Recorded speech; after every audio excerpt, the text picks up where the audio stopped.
십자가의 또 다른 한 가지 기능을 더 말씀드리려고 하는데 바로 치유의 기능입니다.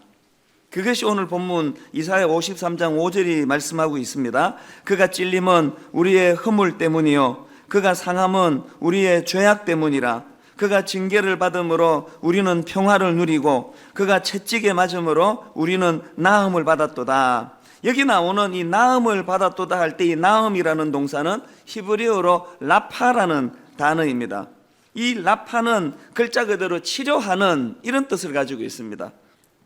주님의 십자가는 그 치료의 기능을 가지고 있는데, 근데 우선 생각해 봐야 되는 것은 이 이사야 53장 5절에서 이 라파라는 이 치료의 기능 바로 그 앞에 원어로 보면 샬롬이라는 단어가 등장을 합니다. 우리는 평화를 누리고 할 때 이게 이 샬롬 아닙니까?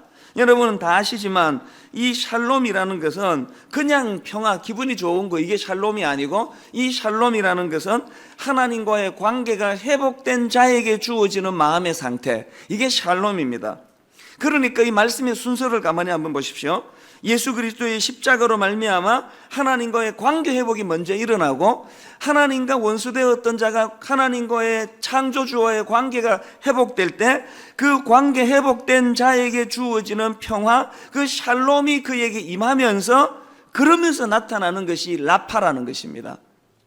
이 순서가 참 의미가 있지 않습니까?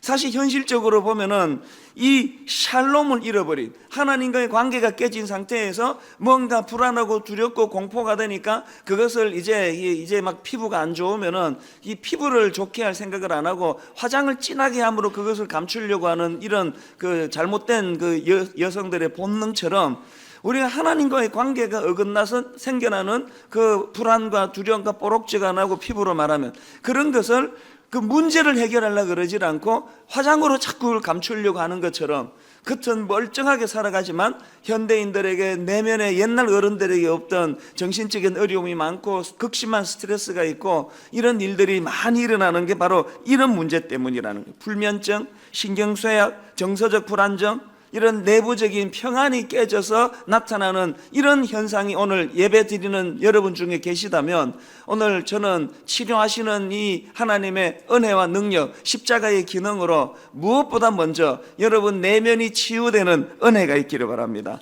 그 내면이 치유되고 날 때 샬롬이 먼저 일어날 때 하나님과의 관계가 회복된 자에게 주시는 이 샬롬이 무엇을 가져다 주느냐? 라파, 치유를 가져다 준다는 겁니다.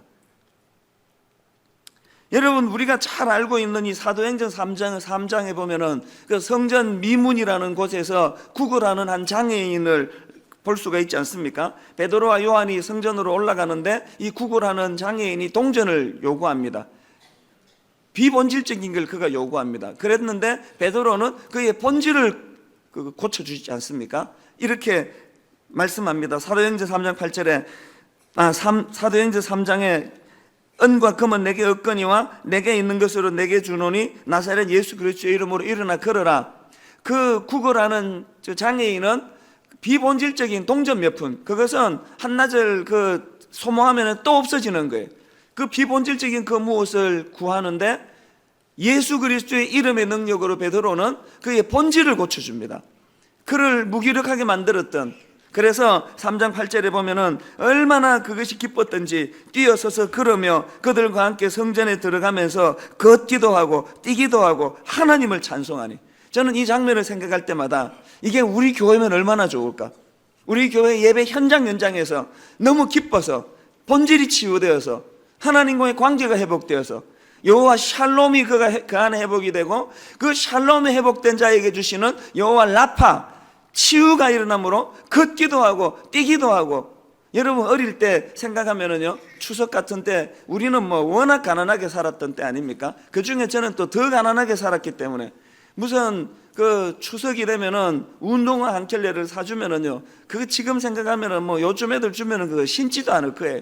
그런데 그 신이 너무 좋아가지고 저는 뭐 장애를 고침받은 사람도 아닌데도 걷기도 하고 뛰기도 하고 여호와 이름을 찬양하면서 온 동네를 그 미친 망아지처럼 뛰어다녔던 기억이 납니다.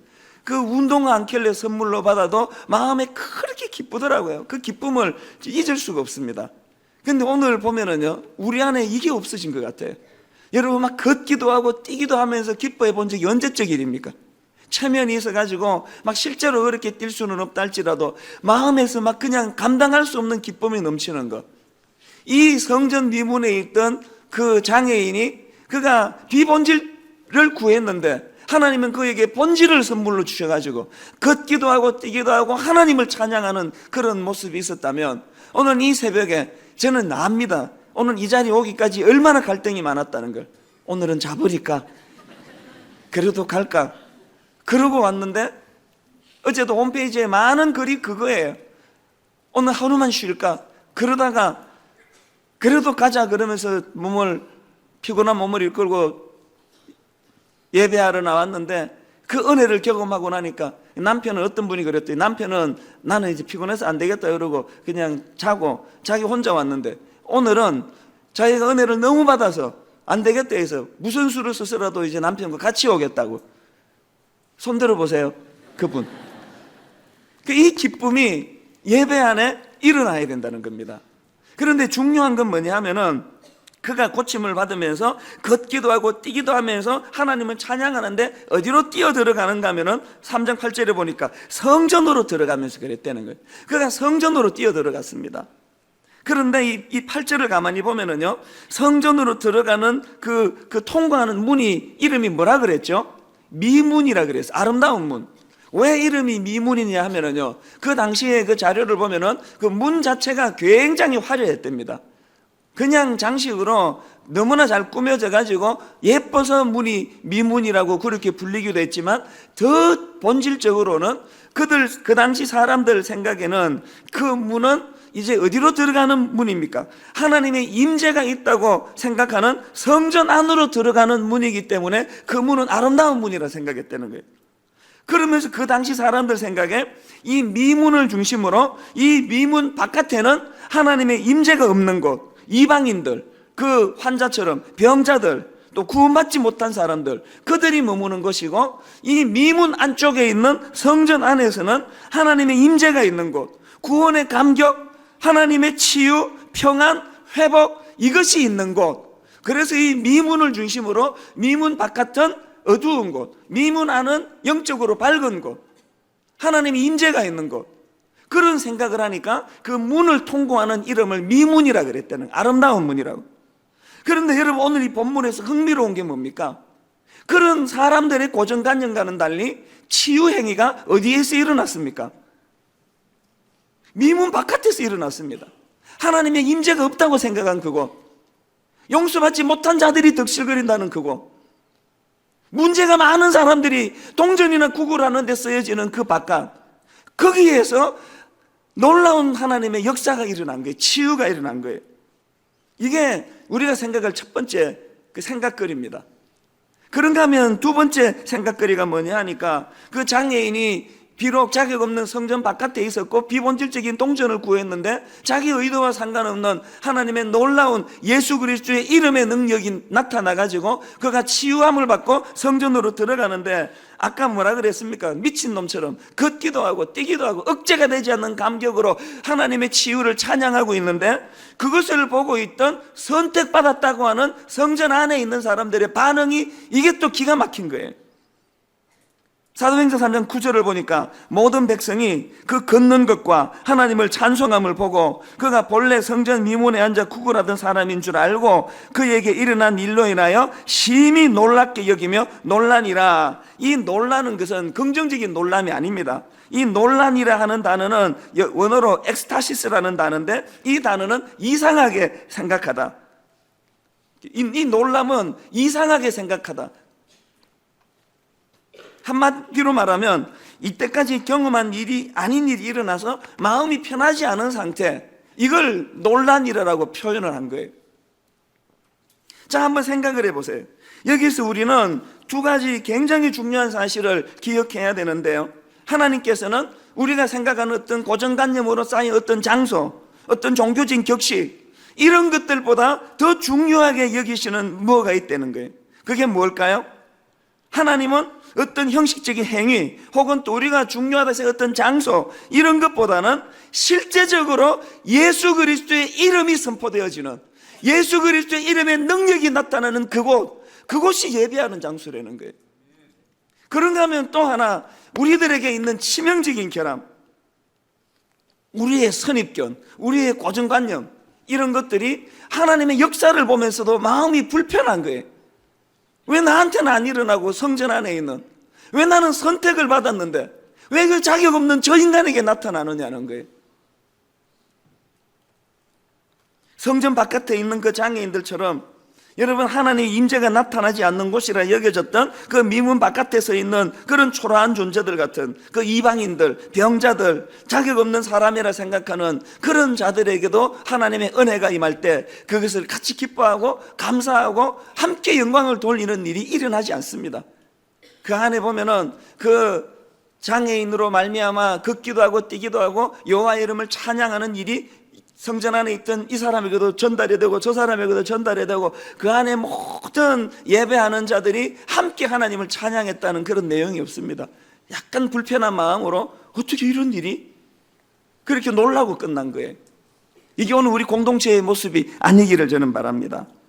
저는 이 새벽에 하나님 앞에 며칠 전부터 소원을 하면서 오늘을 기다려왔습니다. 하나님, 우리 새벽 이 예배 안에서도 그 자격 없다 생각하던, 자기는 그저 본질은 얻을 자격도 없고 비본질적인 동전 몇 푼이나 구걸하며 살아야 되겠다는 이런 무기력한 생각을 갖고 살아가는 어떤 성도가 이 안에 계시다면 오늘 그에게, 이 장애인에게 베풀어 주셨던 은혜를 허락하여 주시옵소서. 많은 사람들이 그런 생각을 해요. 저런 아름다운 간증을 하면은요, 항상 우리 안에는 무슨 막이 생기는가 하면은 저런 일은 저 사람한테 일어나는 거고, 나는 모태신앙이고 나는 오래 교회 다녔지만 나는 그런 일이 안 일어난다라는 이런 굉장히 부정적이고 무기력한 방어막이 생기는 거예요. 그래서 거부감이 생기는 거예요. 여러분, 교회에 나오면서 제일 사악한 게 뭐라고요? 제일 사악한 태도는 그 지각하는 거. 그것도 뭐 그렇게 좋은 건 아니지만 예배 지각보다 더 나쁜 것은요, 기대감 없이 교회 오는 거. 아무 기대감 없이. 그럼 뭔 일이 일어나겠어? 오랜 습관을 따라 가기는 가지만 뭔 일이 일어나겠냐고. 그게 가장 나쁜 거예요. 매 예배 때마다 오늘은 무슨 일로 나에게 다가오실까? 이 기대감을 회복하는 것. 여러분, 이 문제가 요한복음 5장에 나오는 베데스다 연못가에서 그 병 고침 받기를 원하던 한 병자의 모습에서 알 수가 있는데요, 아시죠?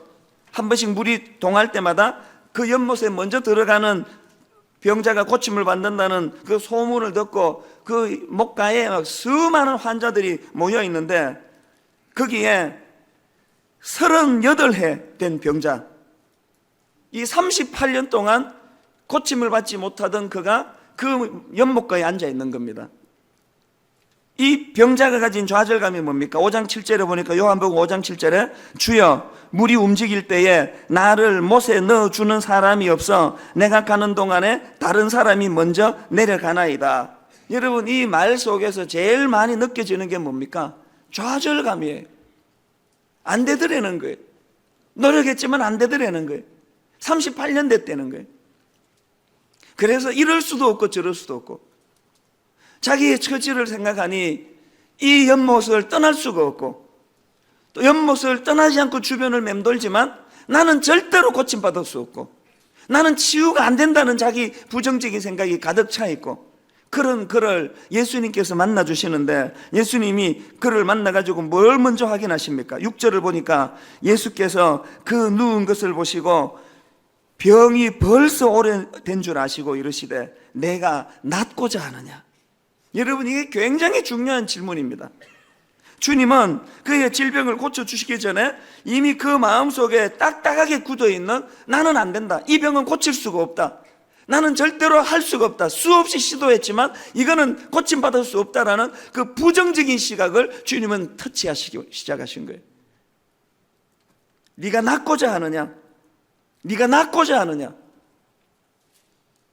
오늘 이 새벽에 십자가를 묵상하는 저와 여러분에게 우리 주님이 확인하시기를 원하는 건 이거라고 저는 생각합니다. 네가 낫고자 하느냐? 너 모태신앙이라며, 너 예배를 그렇게 오래 드렸다며, 너 안에 무슨 문제가 있다며, 그 문제가 풀리지 않으니까 나는 이제 이거는 안 됩니다. 이거는 하나님도 고칠 수 없습니다. 그렇게 딱딱하게 굳어있는 내 부정적인 내 마음에 있는 생각을 주님이 깨트려 주십니다. 그럼에도 불구하고 네가 낫고자 하느냐? 이 말씀 속에는요, 그 환자에게 굳어져 있는 열망을 회복시켜 주시기를 원합니다. 네가 낫고자 하느냐? 그리고 또 뭐가 포함되어 있습니까? 내 선한 뜻으로 너를 고칠 수 있다라는 그 메시지 거기 담겨져 있습니다. 그 번영신학이라고 말하는 그냥 막 무조건 그냥 막 믿음을 심리학적으로 믿음을 가지고 부추기고 구하라 그러고 막 이러는 그런 교회들은 그게 사실은 그게 좀 그게 문제가 있기는 하지만 교회 분위기는 좋습니다. 덜썩덜썩거립니다. 근데 우리 같은 이런 장로 교회가요, 그렇게 말씀을 너무나 쪼개고 분석하는 이런 교회들의 우가 뭐냐면은 아예 냉랭해 버려요. 그 안 일어난다는 거예요. 하나님은 그냥 영혼만 사랑하시지 우리의 육신은 관심이 별로 없는 것처럼. 그래서 오히려 우리 같은 분당 우리 교회 같은 이런 교회는 이성적으로는 굉장히 그 합리적이고 분석이 잘 나오지만 그게 화근일 때가 있는 거예요. 구하지 않는 거예요. 영혼만 사랑하시지 이건 육신은 필요해서 주셨겠지. 그 굉장한 믿음이기도 하지만 거기에 또 굉장한 불신앙이 들어가 있는 거예요. 그 판단은 하나님이 하실 일이고 우리는 내 소원을 가지고 나가야 되는 거예요. 내가 낫기를 원하느냐? 뭐라 그래야 됩니까? 그럼 뜻대로 하세요. 그게 옳습니까? 내가 낫기를 원하느냐 할 때 그 기대하는 눈빛을 가지고 낫기를 원합니다. 38년 동안 고침을 못 받았지만 그럼에도 불구하고 나는 낫기를 원합니다. 이게 우리에게 회복되어져야 될, 이 균형이 회복되어져야 돼요. 우리는 죄성을 가져가지고 치우치는 존재예요. 너무 그냥 싸구려 복음처럼 예수님은 무슨 유명한 무슨 의사처럼 우리 병만 고쳐주는 분처럼 모든 걸 거기다 갖다 들이미는 이런 치우침도 문제고, 또 우리처럼 너무 분석을 많이 해가지고 그럼 이건 안 되는 거 안 고쳐주실 거야. 우리 영혼에게 유익하기 때문에. 여러분, 우리가 하나님입니까? 그 하나님은 하나님 일 하시면 돼요. 판단은 하나님이 하세요. 우리는 뭘 하면 됩니까? 갖고 나가면 되는 거예요. 낫기를 원합니다. 어제 그 저녁 무렵에 그 홈페이지에 보니까 어떤 분이 그 간증 게시판에 이런 글을 올렸습니다. 이 제목이 이렇더라고요. 샬롬 플러스 라파 콤마하고 우울증 치유, 그런 제목의 글이 올라왔는데 앞부분을 제가 좀 읽어드리려고 합니다. 오늘 목사님께서 선포하신 말씀인 샬롬과 라파는 현실입니다. 분당 우리 교회의 하나님 치유의 역사, 샬롬과 라파의 역사는 여기저기에 확실히 많이 있는 것 같습니다. 저희 가정이 실제로 여호와 라파의 역사가 일어난 한 증인입니다. 우울증은 치유될 수 없다라는 부정적 선입견으로 소망 없이 베데스다 연못에 38년 된 병자와 같이 늘 불안과 좌절 속에서 살아왔습니다.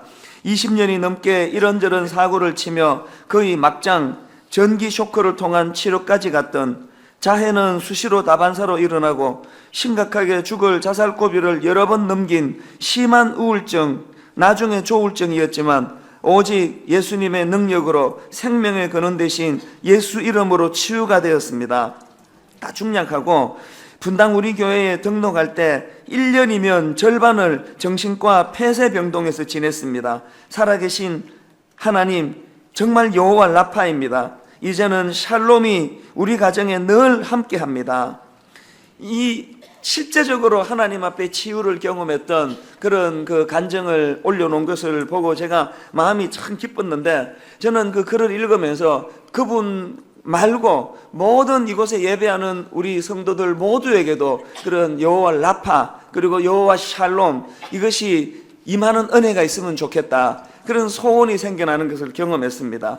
그렇게 가능하기 위해서는 여러분, 그 일이 저나 여러분이나 여러분 가정에서도 가능하기 위해서는 이분이 쓰신 글 하나를 주의하셔야 되는데, 주목하셔야 되는데, 이렇게 썼습니다.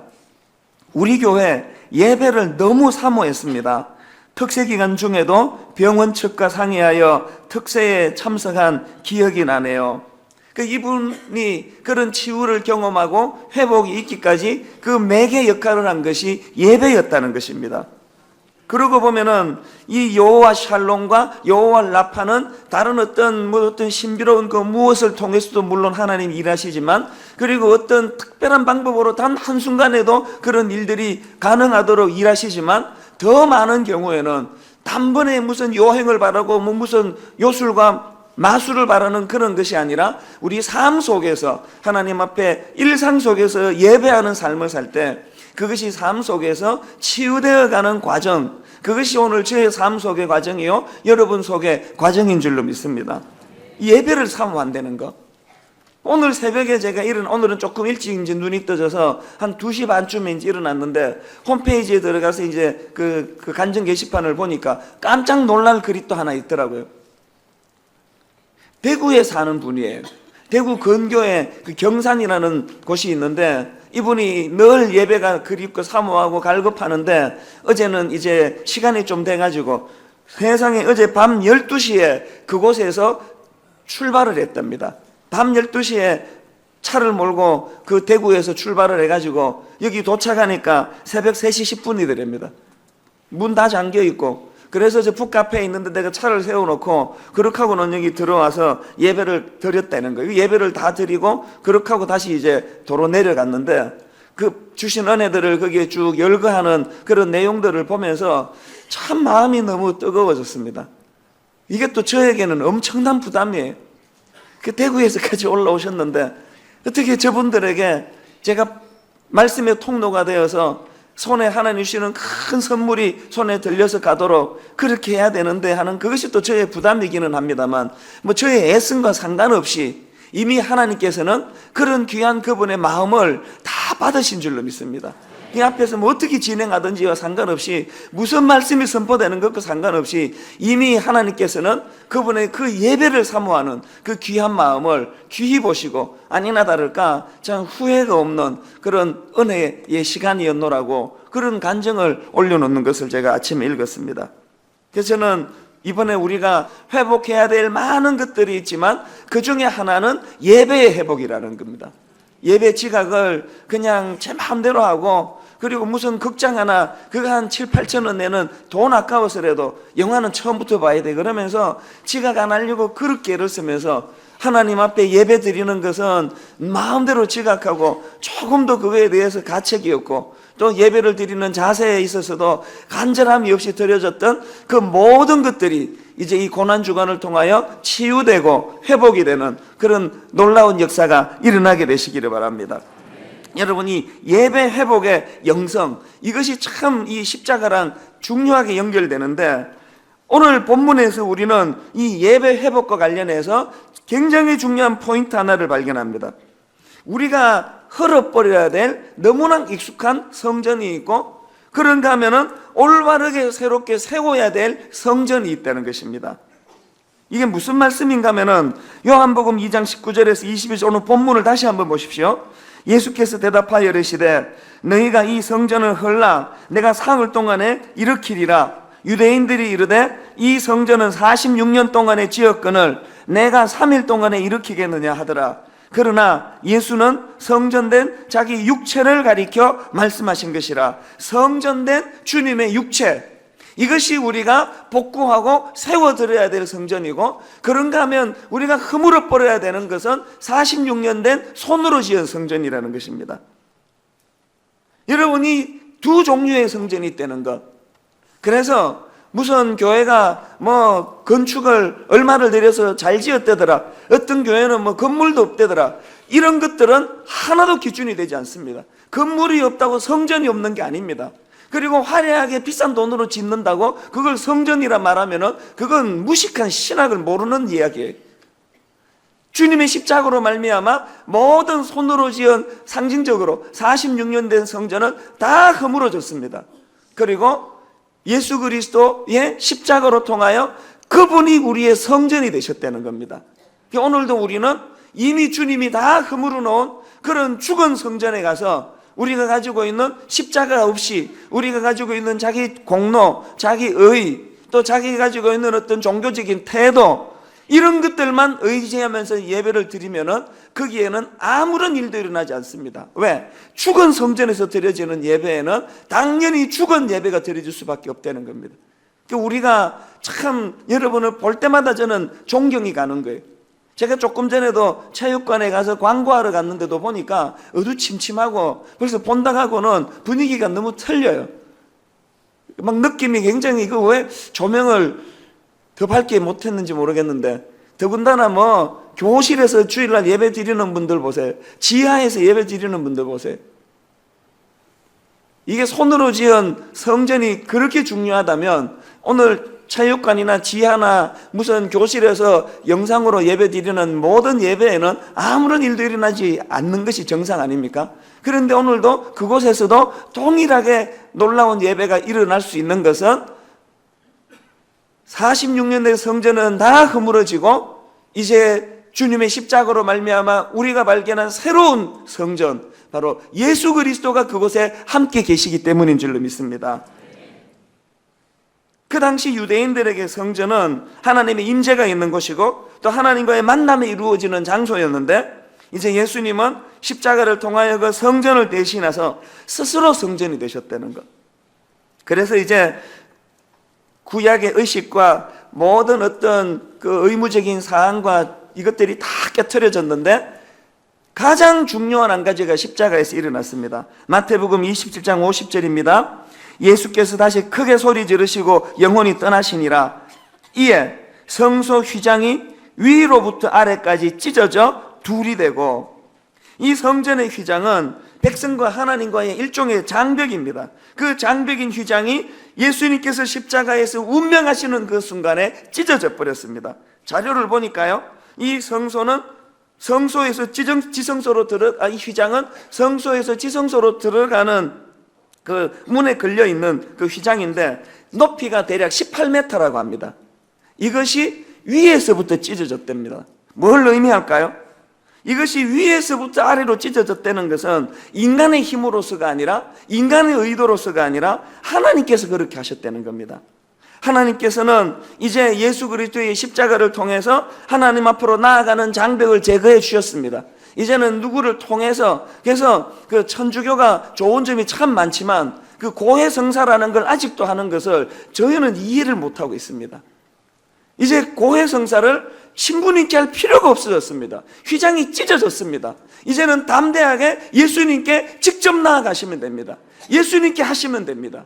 예수님께서 우리의 상한 마음을 들으시고 우리의 회개를 들으시고 이제는 누구도 우리 앞을 가로막는 휘장이 놓여있지 않다는 사실입니다.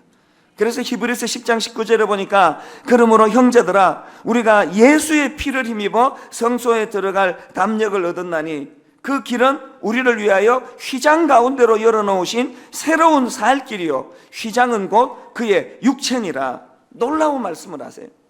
그 찢어진 상징적인 휘장이 바로 예수 그리스도의 찢겨지심을 상징하는 행위였다는 겁니다.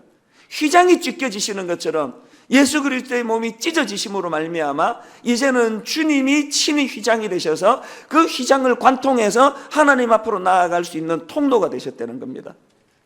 오늘도 많은 이 산 주님의 성전 앞으로 그 찢어진 휘장을 통과해서 하나님 앞으로 보혈을 지나 보혈을 통해 주님 앞으로 나아가는 그런 주의 자녀들마다 그곳에 얼마나 놀라운 역사들이 일어나는지 모릅니다.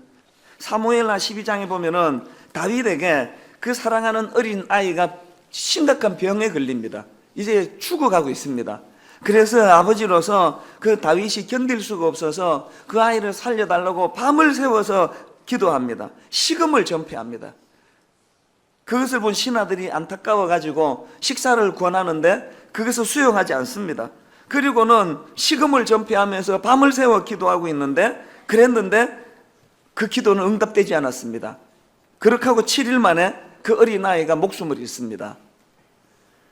그때 신하들이 두려워하면서 수군거립니다. 아이가 살아있을 때에도 왕이 저렇게 상심하며 식음을 전폐했는데 아이가 죽었다는 말을 전하게 되면 어떤 일이 일어나겠느냐고. 그런데 여러분, 신하들의 생각이 완전히 빗나갔습니다. 다윗은 어린 아들이 죽었다는 그 사실을 알고는 바로 슬픔을 거두고 몸을 씻고 기름을 바르고 그리고 의복을 입고서 이제 금식을 풀고 음식을 먹기 시작했습니다. 그 신하들이 그 모습을 보고 도저히 이해가 되지 않아서 물었습니다. 아니, 왕은 어떻게 그렇게 그 극심한 고통의 감정을 그렇게 추스릴 수 있게 되었냐고. 그때 다윗이 유명한 이야기를 합니다. 22절과 23절에 보니까 이르되 아이가 살았을 때에 내가 금식하고 운 것은 혹시 여호와께서 나를 불쌍히 여기사 아이를 살려주실는지 누가 알까 생각함이거니와 지금은 죽었으니 내가 어찌 금식하랴. 내가 다시 돌아오게 할 수 있느냐. 나는 그에게로 가려니와 그는 내게로 돌아오지 아니하리라 하니라. 한마디로 말해서 그 아이에 대한 하나님의 주권을 인정하고 승복하겠다는. 사실 다윗이 그 죽어가는 아이를 놓고 그 울면서 기도할 때 그 원어를 보면은 그냥 운 게 아니라 통곡입니다. 그건 아이를 살려달라고 그 아이의 죽어가는 모습을 보면서 절망하며 통곡하며 울었던 다윗인데, 정작 그 아이가 죽게 되니까 마음을 억지로 추스리면서 하나님께 승복하는 그 모습을 보면서 저는 큰 교훈을 얻는데요. 이건 두 가지 균형입니다. 아직 기회가 있을 때, 아직 희망이 있을 때 마지막 그 끈을 붙잡고 내가 낫기를 원하나이다, 그렇게 간절히 매달리는 주권자 하나님께 나아가는 태도가 하나라면은, 또 하나는 그 주권자 되시는 하나님께 승복하는 일입니다. 여러분, 이번에 세 번의 간증은 공통점이 있습니다.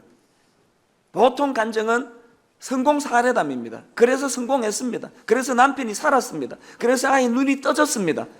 그래서 하나님을 찬양합니다 였는데, 고난주간에 나눈 이 세 번의, 내일 또 한 번의 간증이 더 남아 있습니다만, 이 네 번의 간증에 공통점이 있다면 다윗과 같이 식음을 전폐하고 기도했지만 응답되지 않은 기도.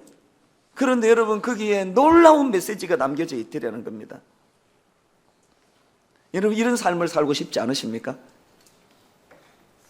성공하면 행복하고, 아이 눈이 고쳐지면 행복하고, 남편이 살아나면 행복하고, 그런 반쪽짜리 행복이 아니라 아까 마지막에 인용해 주셨던 빌립보서 4장 13절에 내게 능력 주시는 자 안에서 내가 모든 것을 할 수 있는 할 때 이 능력, 11절 12절에 어떤 상황에 처하든지 간에 환경을 뛰어넘는, 환경을 초월하는 그 능력, 이 능력은 누구에게 주어지느냐 하니까 하나님을 하나님으로 승복하고 인정해드리며 46년 된 손으로 지어진 성전을 허물어버리고 십자가 예수 그리스도 친히 휘장이 되어 찢겨지신 그분 앞에 예배자로 나아가게 될 때에 그런 일이 일어난다는 것입니다. 아니나 다를까 이 다윗의 이야기에 20절에 그런 내용이 나오는데요. 다윗이 땅에서 일어나 몸을 씻고 기름을 바르고 의복을 갈아입고 그 다음 보니까 여호와의 전에 들어가서 경배하고 그리고는 왕궁으로 돌아와 명령하여 음식을 그 앞에 차리게 하고 먹은지라. 아이의 그 사망 소식을 듣고서 다윗이 가장 먼저 한 것은 예를 갖추어 의복을 차려입고 하나님 앞으로 나아가 예배하는 거였다는 거예요. 그리고 그 예배가 다윗으로 하여금 자기의 희노애락의 감정을 뛰어넘는 하나님 앞에서의 놀라운 모습이 나타난 거예요. 이 똑같은 다윗의 모습이 오늘 우리 간증하신 우리 집사님의 모습하고 너무나 부합되는 걸 보고 저는 놀란다는 것입니다. 오늘 저는 말씀을 이렇게 마무리하기를 원합니다. 여러 번 간증했지만 저희 가정에서 저희 아버지가 돌아가시는 과정에서도 도저히 승복할 수 없는 왜 어떻게 이렇게 일을 하시느냐고. 그런데 전에 한번 제가 간증드리지 않았습니까? 구순을 바라보시는 저희 어머니가 몇 해 전에 저에게 하셨던 그 말씀이요. 나는 내가 예수님을 개인의 구세주로 영접한 이후로 단 한 번도 하나님 원망해 본 적이 없다.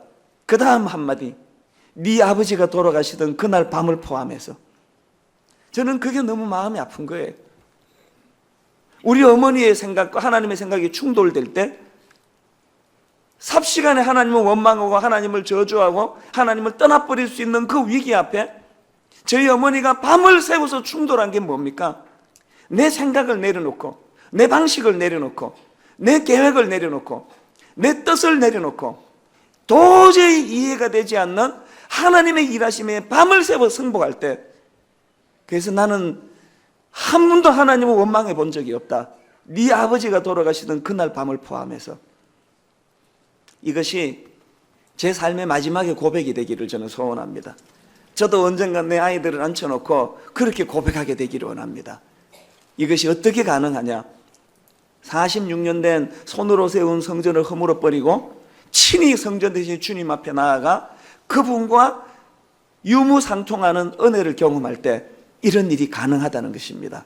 저는 우리 교회 모든 성도님들이 얕은 수준의 신앙에서 복 주면 좋아하고 기도 응답 안 되면 좌절하고 절망하는 얕은 신앙의 수준에서 우리 황혜실 순장님처럼, 저희 어머니처럼, 다윗처럼 깊은 차원의 하나님과의 소통이 일어나는 깊은 성숙한 성도님들 되시기를 바랍니다. 그러려면은 46년 된 손으로 만든 성전을 허무셔야 됩니다. 그리고 예수 그리스도, 친히 성전이 되시는 예수 그리스도가 여러분 안에 예배자로 자리 잡게 되는 은혜가 있기를 바랍니다. 우리 지난 주일날 불렀던 찬양입니다. 모든 능력과 모든 권세, 모든 것 위에 뛰어나신 주님, 세상이 청량할 수 없는 지혜, 청량할 수 있는 지혜라면 하나님 아니세요. 세상이 청량할 수 없는 지혜, 그 세상이 청량할 수 없는 지혜에는 내가 승복할 수 없는 남편을 데려가시고, 아니 눈을 어둡게 만들고 교회를 위하여 40일 금식기도하는 그 목사를 데려가시는 이해할 수 없는 그 하나님, 여기에 청량할 수 없는 지혜가 포함이 되어 있는 겁니다. 저희 어머니께서 눈물로 저에게 그런 고백을 할 때, 인간의 단절된 눈으로 볼 때는 그 사건이 이해가 되지 않은데 영혼과 영혼은 있는 하나님의 섭리의 관점에서 보니까 오늘 하나님이 너를 통해서, 저 말이에요, 오늘 하나님이 너를 통해서 너희 아버지가 그토록 소망했던 교회가 세워가는 그 일이 일어나고 있다고. 단절과 단절된 눈으로 볼 때 하나님의 영원은 있는 뜻을 알 수가 없지만 오늘 우리가 영혼을 열고 바라보면은 그게 깊은 하나님의 뜻이 있어 그 아버지의 기도의 바톤을 이어받은 이 이찬수 목사라는 사람이 오늘 상상할 수 없는 하나님의 교회를 세워가는 통로로 쓰임받고 있다는 사실입니다. 제가 늘 밖에 나가서 그 우리 교회 성도님들을 자랑하는 것 중에 하나가, 우리 교회 성도님들은 피리를 불면 춤추는 분들이다. 피리 불도 춤 안 추어서 목회가 어렵다, 이런 이야기들을 많이 하시는데, 우리 교회는 정말 피리만 불면, 제대로 피리만 불면 춤을 추는 그런 성도님들이 모인 교회다 하니까 얼마나 이 목회가 신나겠습니까? 저만큼 그 행복한 사람이 없습니다. 그 이스라엘이 너는 행복자로다, 여호와의 사랑을 너같이 받은 그런 인생이 누구냐, 이게 늘 제 마음에서 그 울려지는 그 신명기의 말씀인 것 같습니다. 여러분들에게 제가 참 감사를 하고요, 특세 처음 참석하시는 분들이 항상 하는 말씀 중에 하나가 뭐냐면은 이제 입구에 들어오는 때부터 은혜라는 거예요. 새벽 3시 반부터 교통이 정체되는 이런 희한한 일을 경험하면서 너무 자기가 놀란다는 거예요. 이야, 이게 대단한 일이구나. 그러면서 또 한 가지는 그 반열에 자기가 끼어 있다는 것 자체가 그게 또 너무 감동이 된다는 겁니다. 확실히 그것을 보면은 이 십자가는 우리로 하여금 열정을 회복시켜 주는 겁니다. 이 십자가는 지금 우리 5가지 십자가의 기능에 대해서 하루하루 살펴보았는데, 마지막 날 우리가 살펴볼 게 이겁니다. 십자가는 우리 안에 식어져 있는 열정을 회복시켜 주는, 십자가는 우리 안에 식어있는 사명을 회복시켜 준다는 겁니다. 그것이 바로 오늘 본문에 나와 있는 말씀인데요, 고린도후서 5장 13절에 보니까 우리가 많이 미쳐서도 하나님을 위한 것이요 정신이 온전하여도 너희를 위한 것이니. 여러분, 미치지 않으면 미치지 못한다, 그런 이야기들 많이 하지 않습니까? 우리 안에 있는 식어있는 이 열정, 미쳤어도 하나님을 위한 것이고 온전하여도 너희를 위한 것이라고, 그렇게 바울이 열정을 고백하는데, 그 열정이 어디서 기인한 것인가를 그 다음 14절에서 이렇게 설명합니다. 그리스도의 사랑이 우리를 강권하시는도다. 그 강권하는 사랑이 어떤 사랑인가, 그 다음 보니까 우리가 생각하건대 한 사람이 모든 사람을 대신하여 죽었은즉 모든 사람이 죽은 것이라. 이 우리 성경에는 생략되어 있지만 원어로 보면은 이 14절에 이 접속사 왜냐하면이라는 접속사가 있습니다. 그러니까 13절에서 만일 미쳐서도 하나님을 위한 것이요 정신이 온전하여도 너희를 위한 것이라는 그 말로 다 할 수 없는 열정을 표현하고는 왜냐하면 왜 내게 그런 열정이 내 가슴을 뜨겁게 만드는가 하면은 십자가 사랑 때문이라는 거예요. 십자가로 나를 강권하시는 그리스도의 사랑 때문이라는 것입니다. 에베소서 1장 7절에도 보면은 우리는 그리스도 안에서 그의 은혜의 풍성함을 따라 그 하나님의 열심이 먼저 우리에게 다가오셨습니다. 은혜의 풍성함을 따라 그의 피로 말미암아 속량 곧 죄 사함을 받았느니라. 여기 나와 있는 이 사함이라는 단어는 헬라어로 아페시스라는 단어입니다. 원래 이 단어는 멀리 보내다, 기본 개념이 그겁니다. 멀리 보내다라는 뜻입니다. 이런 기본적인 의미에서 출발해서 부채나 빛으로부터 멀리 떠나보내다, 조금 더 구체화를 시키고 그것이 확장된 개념이 바로 에베소서 1장 7절에서 용서하다는 뜻이에요. 그런가 하면은 재밌는 것이 이 용서, 사면 이런 그 단어 중에 영어로 보면은 remission이라는 단어가 있습니다. 글자 그대로 remission, 다시 사명을 부여한다. 여러분, 이 다시 사명을 부여한다라는 기본 의미를 가진 이 단어가 용서, 사면이라는 뜻을 갖고 있는 게 뭘 말하겠습니까? 그러니까 그리스도의 십자가의 용서라는 것은, 죄 사함이라는 것은 첫째 개념이 뭐라고요? 멀리 떠나보낸다. 뭘? 죄악된 것, 죄의 부채, 죄책감, 내 안에 죄로 기인한 모든 악하고 더러운 것들, 나를 괴롭히는 것, 이걸 멀리 보낼 뿐 아니라 뭘 다시 부여받는다고요? 가까이 remission, 사명을 다시 붙잡는 거예요. 우리 안에 있는 죄와 그 죄로 기인한 모든 잡동사니들, 죄책감들, 이런 쓰레기 같은 것들은 멀리 보내고 뭘 가까이 받아들입니까? 사명, remission. 이게 용서, 죄 사함이라는 이야기입니다. 이 열정이 되살아난다는 것이 얼마나 이게 유익하고 소중한 것입니까? 예레미야 20장 7절부터 보면은 그것을 극명히 볼 수 있는데요. 예레미야의 눈물의 고백입니다. 사명을 감당하는 게 얼마나 힘들었던지, 여호와여 주께서 나를 권유하심으로 내가 그 권유를 받아 싸우며 주께서 나보다 강하사 이기셨으므로, 그 다음 보세요. 내가 조롱거리가 되니 사람마다 종일토록 나를 조롱하나이다. 내가 말할 때마다 외치며 파멸과 멸망을 선포함으로 여호와의 말씀으로 말미암아 내가 종일토록 치욕과 모욕거리가 됨이니이다. 하나님이 강권하셔서 그 사명을 감당하려니까 견딜 수가 없는 거예요. 주변에 그 악한 인간들이 너무나 많이 조롱하고 모멸감을 주고, 인터넷에서 이제 간혹 그런 것들을 볼 때마다 제 마음에서 생기는 그 두려움이 그런 느낌 아니겠습니까? 내가 이래도 내가 누구한테 나쁜 짓 하면 살지 않는데, 내가 이래도 신사인데 사람들에게 복음을 전하는 것 때문에 조롱을 당하고 수치스러운 자리에 빠지고, 이런 것들이 너무나 모멸감을 느끼게 만드는데 그거에 비하지 않습니다. 예레미야는 사명을 감당하는 가운데 실제적으로 면전에서 박대를 당하고 조롱을 당하고, 그래서 이거 감당할 수가 없는 거예요. 그런데 이제 그 다음 구절을 보니까요, 그래서 내가 다시는 여호와를 선포하지 아니하며 그의 이름으로 말하지 아니하리라 하면 대반전입니다. 나의 마음이 불 붙는 것 같아서 골수에 사무치니 답답하여 견딜 수 없나이다.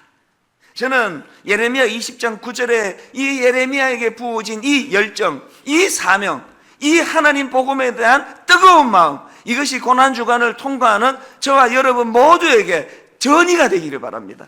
여러분, 편안하게 사는 게 행복이 아닙니다. 발 뻗고 잘 들어누워 잘 자는 게 행복이 아닙니다. 그리고 그게 고난이 아니에요. 너무나 어렵고 너무나 고통스러워서 육신적으로는 내가 이거 다시는 못하겠다, 이거 안 해야 되겠다 하면은 내 안에 있는 열정이 나를 괴롭히는 거예요.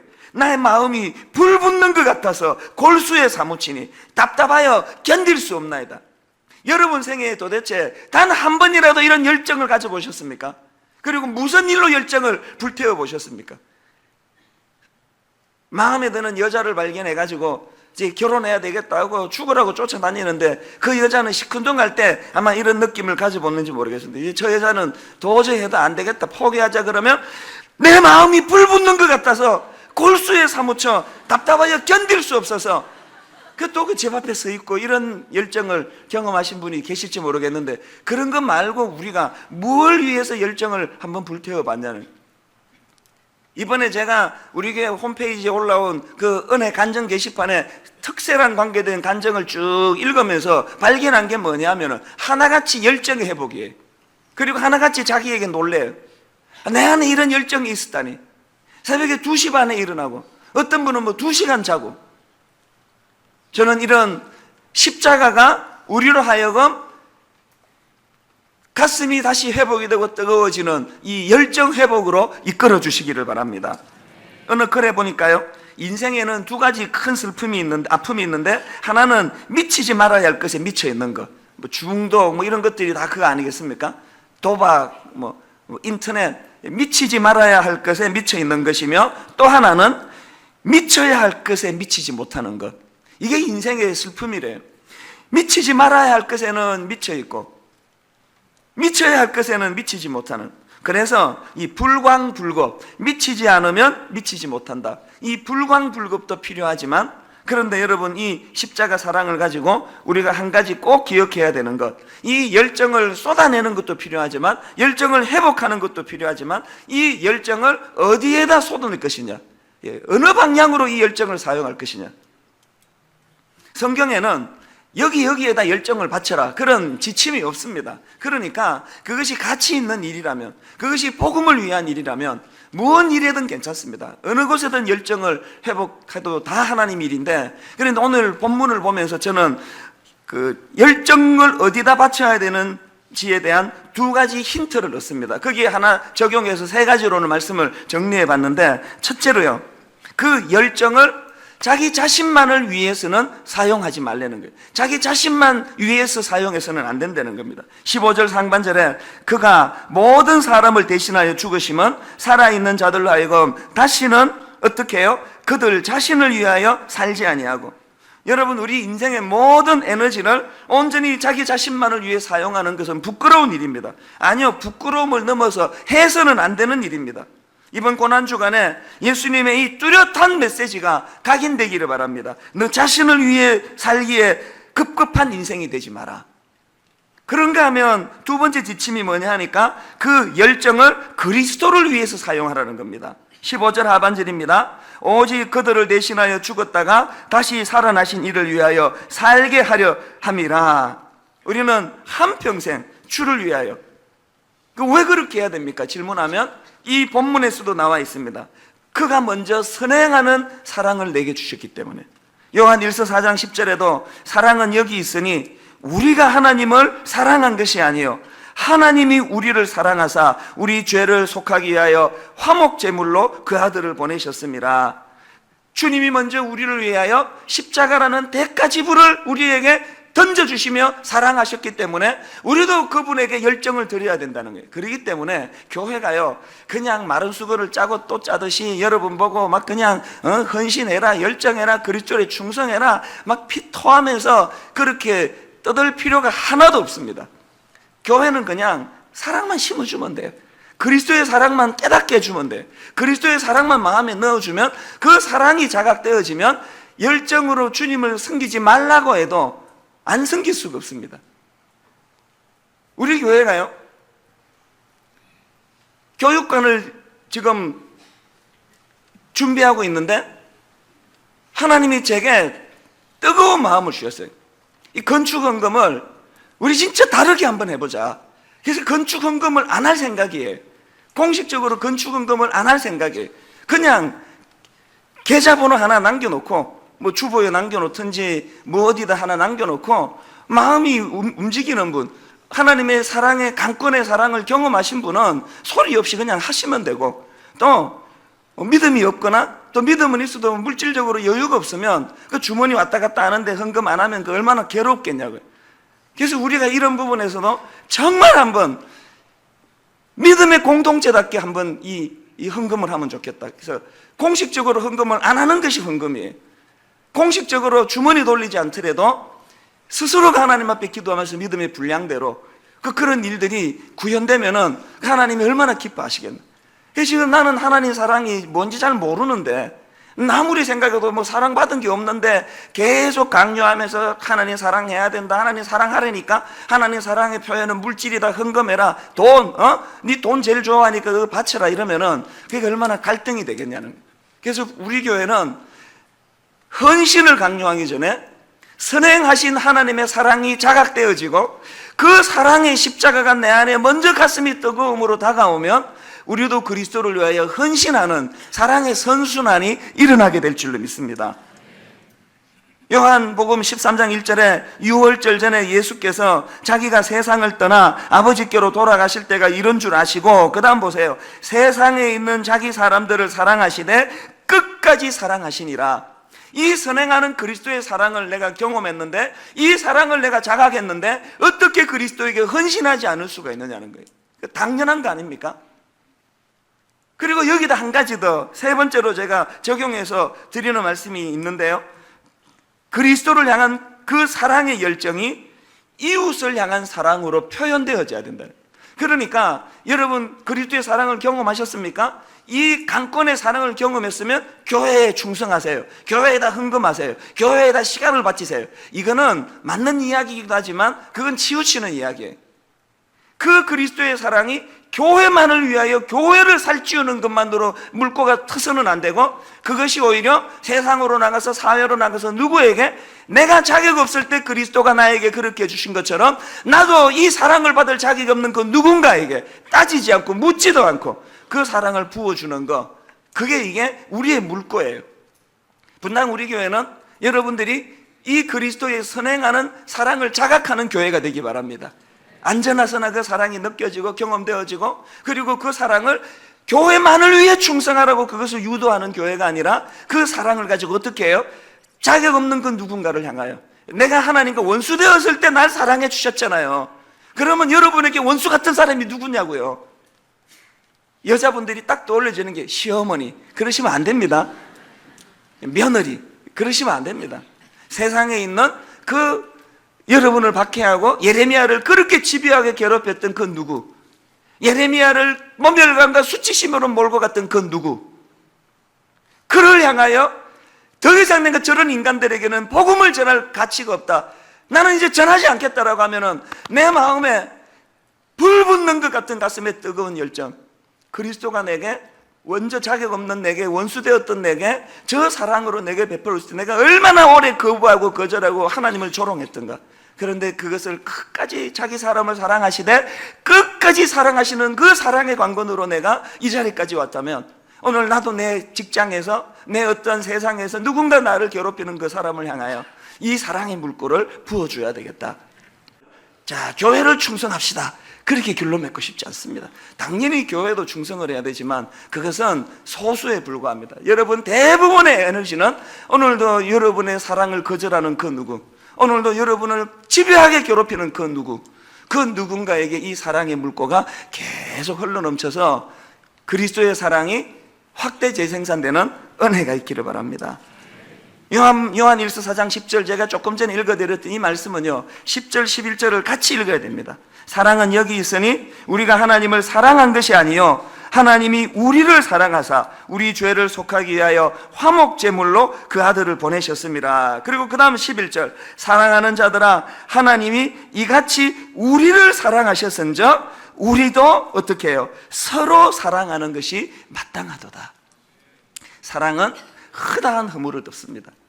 교회는 완전한 사람이 모이는 것이 아닙니다. 교회는 병원입니다.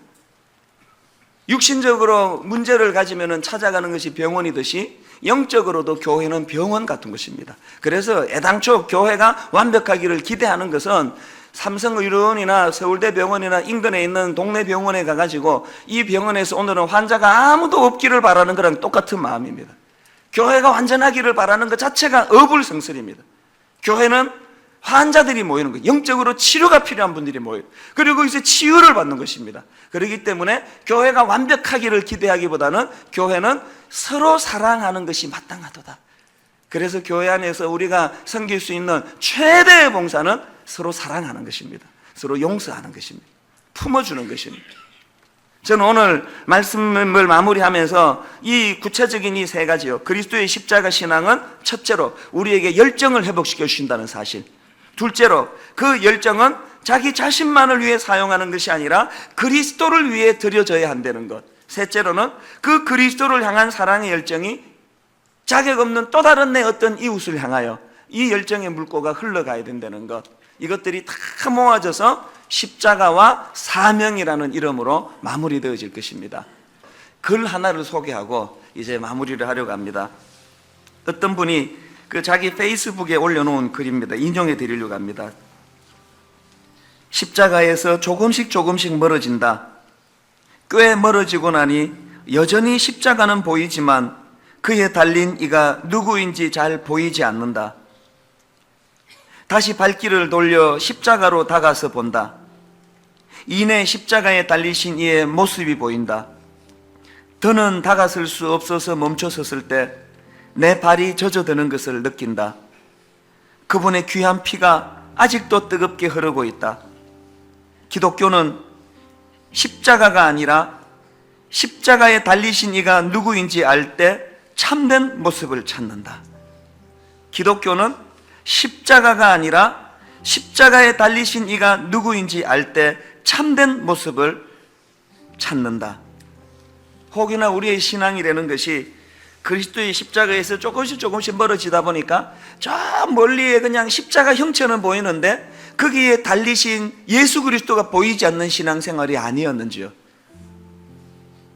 십자가가 중요한 것이 아니고 그 십자가에 우리를 사랑하여 온 몸을 내어 던지신 예수 그리스도의 사랑이 중요하다면 이번 고난주간을 통해서 우리가 십자가 앞으로 한 걸음 다가오심으로 십자가가 각인되는 인생이 아니라 십자가에 달리신 예수 그리스도가 보여지는, 그래서 그분이 사랑으로 견인하시는 강건하시는 사랑이 우리 인생을 열정으로 회복시켜 주시는 은혜가 있기를 주님 이름으로 축원합니다. 우리들의 찬양 41번입니다. 주님 다시 오실 때까지 나는 이 길을 가리라. 우리 간증자들이 하나같이 걸어갔던 그 길, 좁은 문, 좁은 길, 고통 없이 갈 수 없는, 또 십자가 없이 갈 수 없는 그 길. 그런데 나의 십자가 지고 나의 가는 이 길 끝에서 무슨 소망을 바라봅니까? 나는 주님을 보리라. 우리 간증하신 모든 분들 삶 마지막에 서 계실 그 주님, 우리가 바라봐야 될 주님인 줄 믿습니다.